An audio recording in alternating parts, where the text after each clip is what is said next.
Welcome to the Nebraska Hawk's Nest. These guys are brave. They're Hawkeyes living in enemy territory. Listen, these guys are way past their prime, but they're still Hawkeyes. They're spreading the Hawkeye hype to all of Nebraska. The frost advisory is canceled.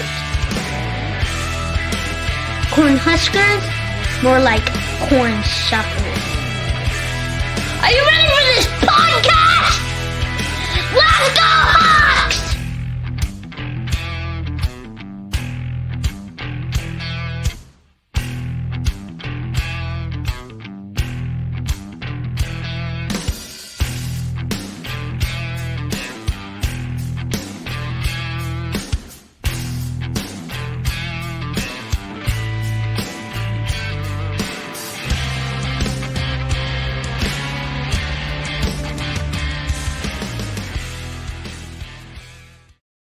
All right, welcome back to the Nebraska Hawk's Nest. Make sure to give us a like and subscribe so you can get all the most updated Iowa Hawkeye legend interviews that we do. Today, we have current Iowa Hawkeye legend, future NFL legend, Daviyon Nixon. What's going on, man? Nothing much. How you doing? I'm doing good. I got to say, you're looking really slick in that NFL gear, man. It just suits you really well. Thank you. Man, that is gorgeous. Did you get that from like the combine workouts or anything like that? So when we're at I was at Exos training in Florida, we did like a little photo shoot for ESPN and the NFL Network and stuff. And so we got to pick one of the things that we got to take pictures and record in, and then you get to keep it. So Cool. That's awesome. So you were doing a lot of workouts down there. Tell us how workouts are going. How everything's going for Davion right now, because we haven't seen a lot from you. Just some periodic interviews. I think we saw some stuff on NFL Network and some other things. But tell us what's going on with you right now and how workouts are going. So when I was in Florida, I was training like 6 days a week, twice a day. Morning is like running, and afternoon is like actually lifting and stuff like that. Now I'm back at Iowa, so we train like once a day, and I think like 4 days out of the week. So right now it's pretty good. Just living my life, trying to see as much family as possible, and trying to catch up from everybody and get ready for the NFL draft. So. All right. So like this is going to be a complete secret. No one's ever going to know about this. Just me and you talking. If you could go to like any specific city or any type of place, you're like, oh man, I'd really like to live there. That sounds awesome. Is there anything that's really crossed your mind that gets you really excited? Or are you just like, hey, I don't care. I'm going to the NFL. Wherever I go, I'm good. Yeah, it's more so of wherever I go, I'm good. But of course, I want to go somewhere warm, get out of the cold. I've been in the cold for too long now. So I see now you're going to get drafted by Green Bay and you're going to like freeze your ass off out there. But that's a great team, like a great history, and you'll end up doing great wherever you go. So we're super excited to see where you end up. Now, I would hope every first or second round pick, which you're going to be first rounder, we know it, we're calling it. You got to make that first purchase whenever you get a little bit of that NFL money or anything like that. You buy that first cool thing. Some guys buy a car. Some guys get a cool apartment. Some guys get some jewelry. Have you made any cool purchases at all yet? I bought a 75-inch TV. Oh, yeah. I bought that, and then I think like another speaker, but nothing too big. So that's not bad at all. Yeah, that's pretty modest. What type of TV did you get? A Roku TV. See, and you were even like budget friendly with a Roku. You're being smart, man. All right, that's cool. You got to get a big screen TV. You got to have something to watch your highlights on, and No, I totally get that. One thing that we wanted to know is, you seem to have this really cool relationship with your dad. We interviewed him a few months back, and he's just such a upstanding guy, and we really, really enjoyed talking to him. And it sounds like that, over the years, you guys just had a really fun relationship. Tell us about how your dad really aided in your development as a student, as a football player, and just as a human being. So like growing up, my dad was like the stern dad as well as like the loving dad sometimes. So like it was like a age relationship where anything and everything was a roller coaster. Like you could go up to him and be like, "Hey, dad," and he'll probably look at you and be like, "What do you want?" Or he'll be like, "Hey, son, give me a hug." Like, it's so many different things. Like I grew up with him as a coach, as a father, as a best friend. There's like so many things. He coached me in football, basketball. So like literally through everything in my life, he's been there. He was a security guard at my high school. So like it's like hard to get rid of him, It's really hard Yeah. to get rid of him. But Always watching. yeah, always. Our relationship was really good growing up. We had our little rough patches here and there, father-son things, but Oh yeah. we had a really good relationship. He's like my best friend, anyone, like the one person I could really go to and tell anything to. So He told us my favorite story of all time when he told us about your pizza rolls story when you were cooked a whole bag. And whether anybody wants to admit it or not, almost every guy has done something like that. But he said you made the whole 90 count. And then I was like, man, Davion's innovative. He's drizzling ranch all over the pizza rolls. I'm like, that's a good idea. So I got to admit, I tried that afterwards and it's damn good. So good call there. Tell us about that story a little bit when he kind of called you out on that. He walked in, he wanted to say, Davion, like, what are you doing? And then he was like, wow, like, man, you were towering over him. He's like, the kid's growing. He's eating like crazy. Tell us about maybe some of the crazy things you ate growing up and a little bit about that pizza roll story. So about that story, I had made the pizza rolls and I was trying to sneak back into my room because I made that many pizza rolls. But like, I was hungry and I really liked pizza rolls at the time. So I just put them on my plate, put my ranch on there, and I tried to, sneak to my room and go eat them and watch my shows and mind my P's and my Q's. But once my dad saw me, I just like stopped, froze, kind of like turned my head on. And so I'm standing there, and he's like, "Just go ahead." He's like, "You're okay. Go ahead." I'm like, okay. Well, I got away with this one, I used to eat all types of things. Like I've eaten, I want to say like Tyson chicken nuggets, like the whole bag, and put in there with like some cheese and some ranch on top. I've eaten that. I've eaten what else? I used to put hot dogs on pizza, like cut them up and make it like really. Yeah, like a little Tyson pizza or something. Okay. Whatever, like extra little toppings on there. I used to put hot dogs, all types of stuff. I used to eat a lot of different things. I was very creative when it came to cooking. Like I would make the Thanksgiving ham. I would cut the ham up a little bit, put like cheese on it and some jelly, some mayonnaise, and on the bread and make a sandwich. And I used to that's why I love That's awesome. There's so many different things that you can do with the kitchen. That's why I love the kitchen. Hey, we put out some tweets to Tostinos about you being their spokesperson once you got into the league. We even like put your image on some Tostinos bags. Oh, I know. And that was awesome. Yeah, we're like, we sent that out to him. Like, we got your next spokesperson. This guy's living the product. Like, let's set this up right now. That was so great. Oh man, here in Iowa eating pizza rolls now. They love them. I mean, anyone who doesn't like a pizza roll is somebody I can't trust. I mean, that's good stuff right there. Hey, that might be another another future opportunity for you. Some Davion frozen meals, like frozen pizzas with hot dogs cut up. All that creativity, man. Like get that stuff on Shark Tank or something like that. Those are so you coming up with some ideas that like I've never even heard of before. So I can't even say I've ever thought of that. Really wanted to talk to you too about this past season at Iowa. The first two games of the season were a little bit tough. Can you tell us really what kind of happened in the locker room and with the players? Because it really seemed like that third game of the year, everybody thought that the wheels had fallen off and that the season was not going to go well. And you guys really turned it around, like really turned it on. You didn't quit. And you stuck with it.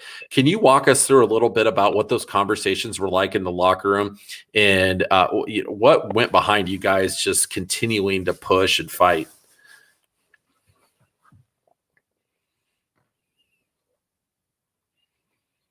I kind of blacked out on my screen. Oh, can you hear me okay? Do you want me to re-ask that? No, I got you.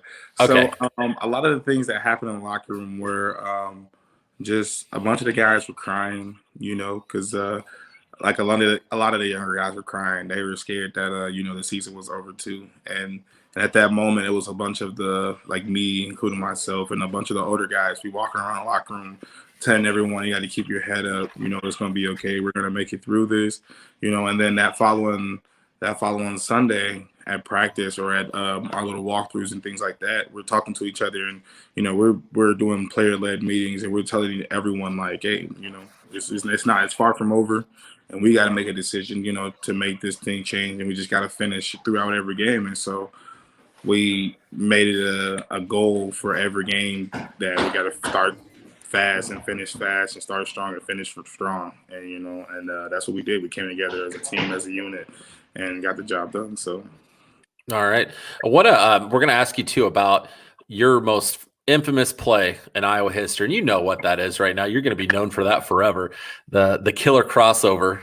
And showcasing some of your basketball moves. We tried to have your dad take some credit for that, which he would not. He said that your basketball coaches gave that to you, just completely juking guys down the field. We're going to take a look at this real quick, and I'm sure you've relived this and watched this a million times. Here it comes. 2nd and 10. Clifford had it picked off.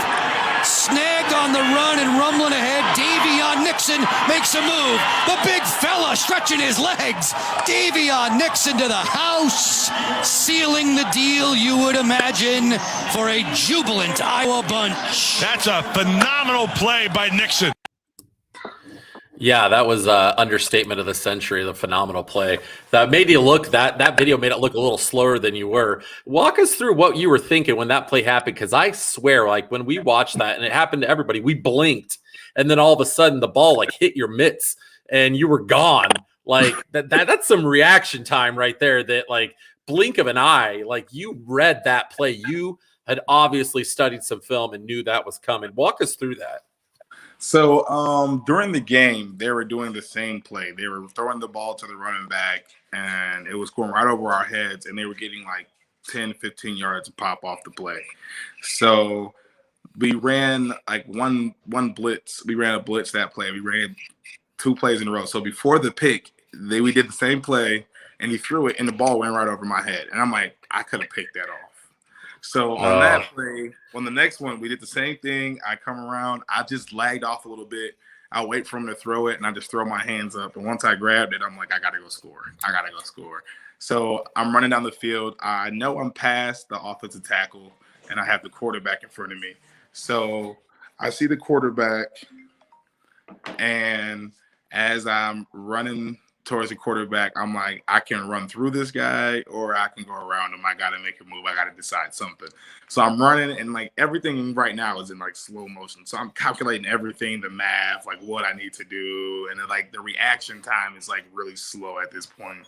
So I finally get to the quarterback, and I'm like, he looks like he's looking at the ball. He's going for the ball. He's not worried about me. He's worried about the ball. So Yeah. I'm like, let's make him think he's going to get the ball. So I go left, come back right, and throw it over his head, and then I just start running. And I play Madden a lot. So in Madden, when you got a guy running with the ball and it's not faster than the people that's chasing him, you got to weave side to side. So I'm looking back over my shoulder for the running back, and I know the quarterback is right behind me. So I go towards the middle of the field to the right, and I see the running back behind me. I'm like, okay, I cut back left, so that way he has to trip between him and the quarterback in order to get to me. And it was like, it just worked out perfectly.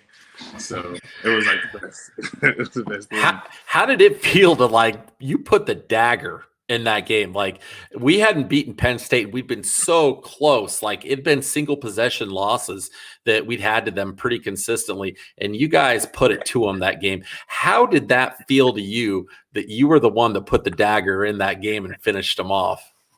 It felt good, and it's weird because we don't even see it like that. Like, before the game, I'm yelling out to everyone, it's been 10 years, it's been a century since we beat these guys.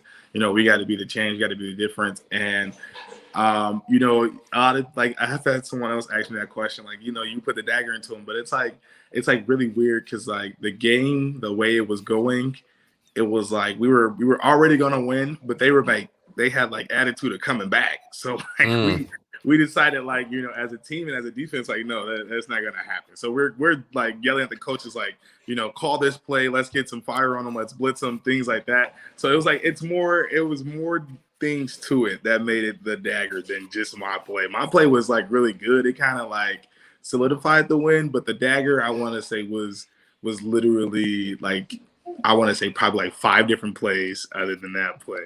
Like that was more so of the all right, that's the icing on the cake. But the dagger, the one that cut through the cake, those plays were like the entire team just literally out there balls to the wall playing, trying to make sure these guys did, trying to make sure we finished strong, basically. Man, that was so satisfying. Like with the game watch I was at, the whole place just fell apart. Like, are you serious? We had to replay the thing like 3 or 4 times. I'm like, I didn't even see what happened. Like, what the hell? Like, that was unbelievable, man. That's got to feel great that's going to go down forever as one of the greatest plays in Iowa football history. You got to be like, yeah, baby. That was me. Hell yeah, that was awesome. Good. I'm coming back to the sideline from running the touchdown. I'm throwing up all over the place, people recording. I'm like, I'm going to be seen as a guy who ran a touchdown and threw up over his teammates and his coaches. But like just having the feeling of knowing that like I'll be up there with people that are currently in the NFL or, former NFL players that have great plays and things like that. It's definitely a blessing and an honor. It's something to look forward to. I can't wait to see how long it goes for, honestly. There was a lot of Adrian Claiborne comparisons because he was, had something similar. He had a blocked punt, but this might have been even next level, like that pick. So that was completely sick. When during the season and during your career, tell me about that one team that was the most satisfying for you to beat, the one that you wanted it maybe a little bit more than the others, where the fans just maybe rubbed you the wrong way. The players were a little bit chippy and just a little bit more annoying than a random game. Was there that one team that you're like, God, I really just want this one just a little bit more. I want to beat these guys. Penn State and Wisconsin. Yeah. In 2019, we lost to Wisconsin. And a devastating loss. And that one really hurt because we have a lot of players from Wisconsin on our team. And it just feels good, especially to beat them at Wisconsin. That was going to be amazing. So this year, to beat them here, it was like beyond amazing. It was like the best feeling in the world. We were out there making snow angels and just having a grand time. It felt really That was good. A great game. I don't like Wisconsin because I'm from Wisconsin a little bit, kind of. But they told me to come on a visit. There were talks of offers and things like that. And then once we got there, no coach said anything to us. They kind of just like left us in the corner by ourselves. And so it was just kind of like a weird transaction, a weird thing that happened. So we just kind of, moved forward. It's like, okay, it is what it is. I guess they don't want me. If that's the case, you could have just said that, Yeah. But beating them was like a great feeling in the world. And Penn State, I never liked Penn State. I don't have a pinpoint reason as to why. There's an arrogance there with them. Honestly, yes. I feel like they think they're better than they are.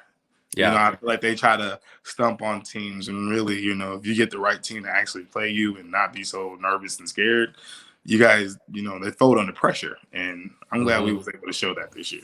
So I feel like when we played both of those teams, the Penn State over the year, Penn State and Wisconsin, I feel like we've been better than them. We just haven't closed. And last year, you closed out every trophy game. Like you're walking out like with all 4 of those, man. Like that's got to feel great for you. That does. We spent like, I want to say 10 extra hours as a team just walking in the building just so we can see all the trophies filled, all the trophy cases filled. Like that.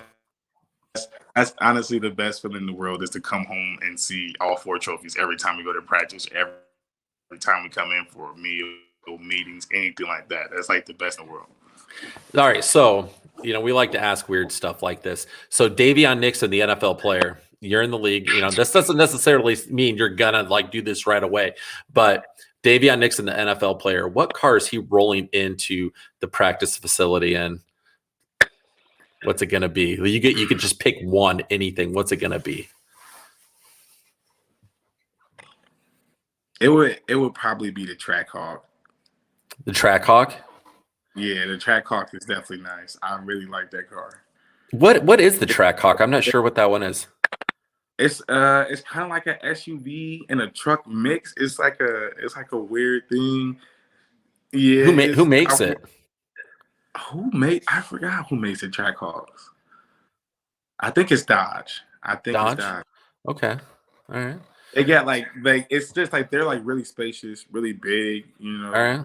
size truck, cars, vehicles, but they're really nice and they look really soft, smooth, and yeah, they're beautiful. Once you get inside one or see one online, you'd be like, wow, I see why he likes it. All right. So now Tostinos, pay attention, and Dodge. So we got two coming up. Two endorsements. We got to get this rolling. I think you'd look amazing in a Dodge. I drive a Dodge Challenger. If Davion was the spokesperson for a Dodge, sign me up. I'm buying one. Tell us about what that was like. I really thought a lot of you and a lot of the Hawkeye fans really respected that when the bowl game was coming up, that you didn't opt out, that you were still planning on playing and being a part of that game. And the fans will always remember that about you. When you could have been like, I'm not going to play, I'm going to focus on the NFL. You were still with the team. Tell us about how frustrating that was with Mizzou backing out. There was a lot of things being thrown around on social media that they had no intention of playing that game. They didn't want that smoke. We heard that you guys were rolling at that time. They had a new coach. They had a little bit of a winning streak there, and they didn't want that winning streak to get trampled by Daviyon Nixon and crew. Tell us about how you guys felt about that. It hurt, honestly, because especially for the seniors, a lot of us, we wanted to play that one last game, that one last bowl game, have that feeling of winning, going out on a good win like that. A lot of us were hurt when Michigan backed out because we owed them a butt whooping from 2018, so we were ready. Ready for them anyway. So it hurt a little bit, but yeah, you just kind of live and you just go. I dished out some dough for that Michigan game at Michigan the last time you guys were there, and I got seats like on the second row on the 50-yard line. We could not get anything going offensively that whole entire game. I was like, oh my gosh, that was a frustrating game to watch because again, we were a better team than them. We just couldn't get anything going. We were. Tell us about the during that period when you were considering when you entered the transfer portal and you were considering looking at other schools. You had some frustration on your end. Walk us through kind of what your thought process was. Your dad gave us a little bit of insight on that, but tell us kind of what you were thinking. And then when that Alabama offer came in, obviously that's Alabama's the creme de la creme of college football. Nick Saban, the greatest coach in college football history. Alabama, if you play a 4-year career at Alabama, you're going to probably walk out with at least 1 or 2 national titles. Tell us about how that whole process went and how difficult was that to turn down the Crimson Tide. So when I was at JUCO, I got that offer from Alabama. It wasn't too hard to turn them down. It was harder not going on an official visit to see the campus and things like that. But yeah, it wasn't too hard to turn them down. Iowa was there from the jump, so it was just an easier choice for me. I'm all about family and loyalty, and that's exactly what Iowa were. What they is. They brought in that family and loyalty from the get-go, and it just sold me and my parents. My dad was a little heartbroken about it, but I told him I could tell it's the best thing. So and then when I did enter the transfer portal, it was just a confusing time. Really, there was so much going on here at Iowa and so much going on back at home and things like that. I was able just to talk to a bunch of my teammates and my brothers, and we talked about it, and they were like, look, we're all fighting with you. You're fighting with us. I can't leave them. They can't leave me. It's like turning my back on my family, something that I would never do. So, just stuck it out to the end with my brothers and just keep going. So, again, I mean, you just make another high character move. And, it's things like that I feel like the NFL teams are going to see, and the reason why they're going to want you, because not only can you get it done on the field, but you've proven a high level of character off the field, which is awesome. And we're damn glad you stuck with the Hawks. I mean, we're really, really happy that you stuck around because you made some very memorable plays for all of us Hawkeye fans to remember for the rest of our lives.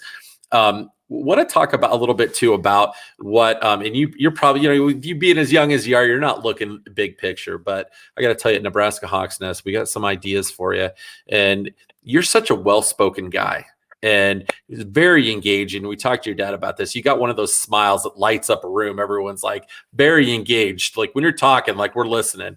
Have you ever thought about, hey, like when I'm done with football, I'd love to be on TV, like be a commentator, work in, sports radio, television, ESPN, or coaching or anything like that. Have you ever given that any thought?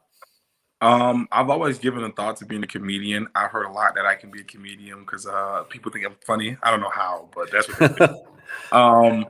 I've always thought about being a comedian. A lot of my life, I wanted to be in the SWAT team somewhere.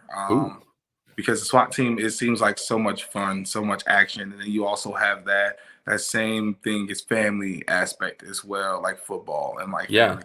You go in and you train with your brothers and your sisters, and you go to war with them at the same time. So, I've always thought about that, but I never really thought about doing anything like TV or radio or anything like that. I've always wanted to be in a movie, be an actor in a movie once. Just my smile or something like that, and just hop in and hop out the camera. Be in a movie like, yep, that was me, guys. That was me. I was right there. Anything like that, but I never really thought about that. Well, we'll get started with the Tostinos and Dodge commercials. That's going to dip your toe in. And then after that, then we're going to get the agent's going to get some more offers going. But we definitely see some potential down the road to be making some appearances on NFL Network, on ESPN, because, you need to know you're such a well-spoken guy and you come across so well on interviews on camera. So that's something that you should consider. But also, too, we've seen, we got to ask you a little bit. I hope this isn't too personal of a subject, but looks like there's a girlfriend in Davion's life. Can you tell us a little bit about her? Let's see. She seems pretty cool. Yeah, so I do have a girlfriend. Her name is Lyra King. She's actually upstairs right now. I think she might be asleep in the room. Okay. Yeah, we've been dating for a year and what's today's date? 5 months. Today's the 19th. Yeah, 5 months. If I get it wrong, she'll be upset. Okay.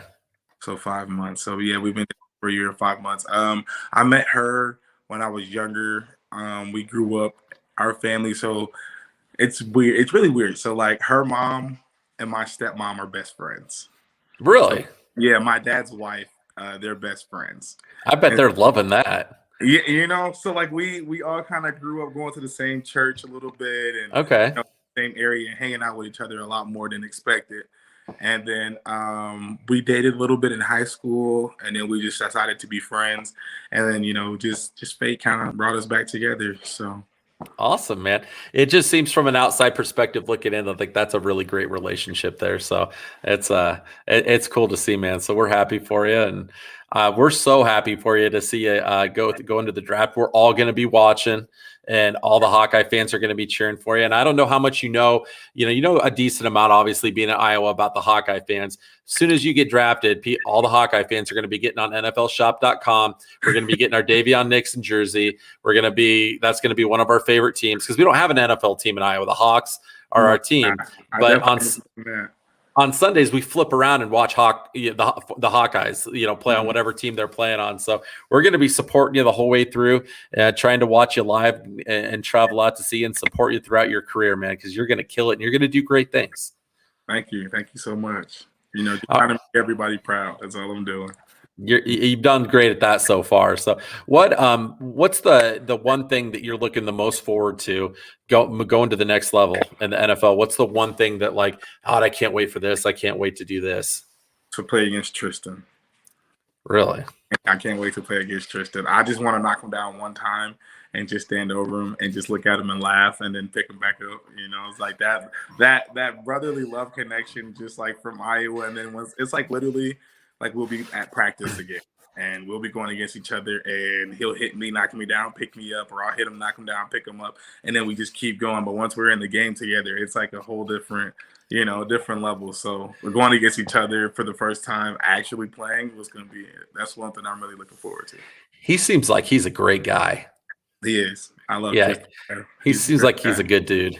Do you guys have now, and I don't want to put you on the spot, and I should have warned you about this a little bit. We always have everybody, all the former players that come on. Do you have any funny interesting, hilarious stories from like practice or from weight room or conditioning or anything? They're like, that was crazy. Like that happened. Like you look back and think of something funny that happened that you're just messing around or at a workout and something pops in your head of some funny story with you and your teammates at practice that makes you laugh and smile. I'm trying to think. We have so many things that we did, like locker room, like literally parties in the locker room. I'll give you a funny story. I'll give you one. All So right. one day we're in the locker room and we're listening to music, and the coaches, when they come in the locker room, try to talk to a player or something like that, will make like bird sounds. So that way everyone knows, put your phone away. You're no phone to locker room. Put your phone away.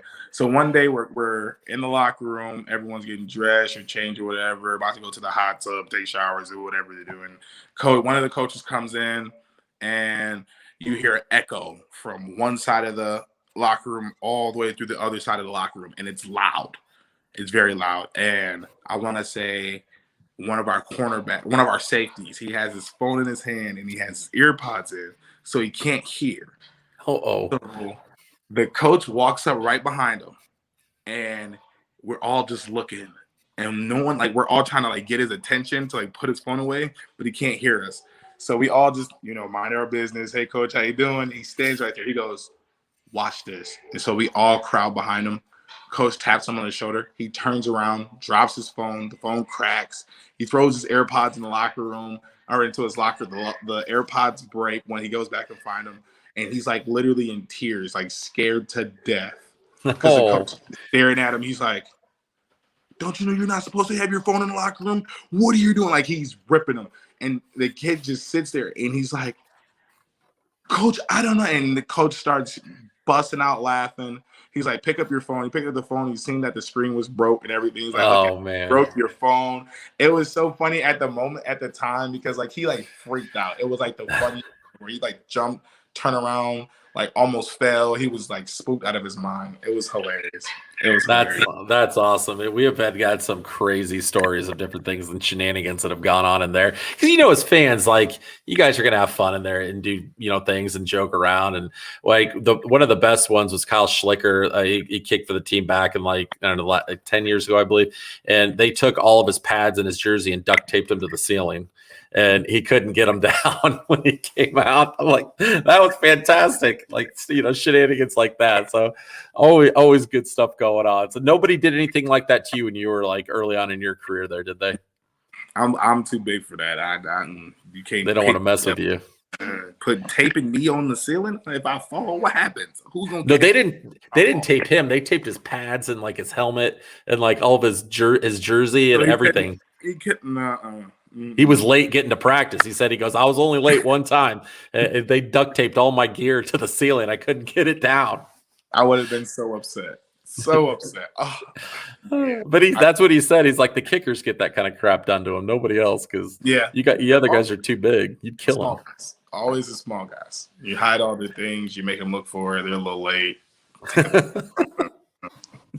Oh, that's awesome, man. Hey, well, we're going to let you get going. We know you're a busy guy and you got a ton of things going on, but we just wanted to wish you nothing but the best and nothing but great luck and success at the next level. And, we're hoping you get drafted as high as possible so you can get that trail hawk or whatever, be rocking right into the stadium and that, man. So congratulations on all your success. It's well deserved. And thank you for all the awesome memories you've created for us as a Hawkeye. Thank you guys for having me. Thank you so much. All right, Davion. We always end it with the Go Hawks, man. Go Hawks. All right. We'll see you, man. Thanks for joining us. No problem at all.